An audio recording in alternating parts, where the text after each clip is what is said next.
پہلے میری بات کمپلیٹ ہونے وہ دیں. کر لیں. اس سے ہمیں قرآن سے پتہ چلتا ہے کہ جو اولیاء اللہ ہیں ان کے ہاتھ پہ کرامتیں ہوتی ہیں.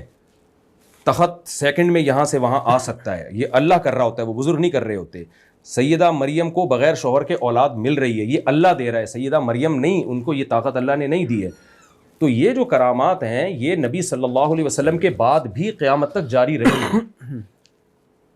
اس میں دو چیزیں دیکھی جاتی ہیں کہ بیان کرنے والا قابل اعتماد ہو اور بزرگ ہو, کوئی دو نمبر آدمی نہ ہو. تو اگر بیان کرنے والا قابل اعتماد ہے تو علامہ ابن تیمیہ نے اس پہ اجماع نقل کیا ہے کہ یہ جو کرامات کا باب ہے نا, یہ قیامت تک کے لیے مفتوح ہے, یہ ہوگا. بہت سے میں نے شہیدوں کے خون کی خوشبو اپنی ناک سے سونگھی ہے. اب آپ اگر کہیں کہ میں مفتی طارق مسعود کو نہیں مانتا تو آپ انکار کر دیں. شہید کے خون کی خوشبو کی کوئی لاجک بنتی ہے سائنٹیفکلی؟ کچھ بھی نہیں بنتی. میں نے دیکھا ہے کہ مفتی عتیق الرحمان شہید جناب 6 مہینے بعد قبر سے ان کو نکالا جا رہا ہے صحیح سالمہ ان کا جسم, اور خوشبو بھی آ رہی ہے ان سے. اور اس کے علاوہ کچھ, یہ تو میں نے خود نہیں سونگھی, ان کے بیٹے نے مجھے بتایا, بہت سے شہیدوں کی میں نے خود اپنی ناک سے خوشبو سونگھی ہے.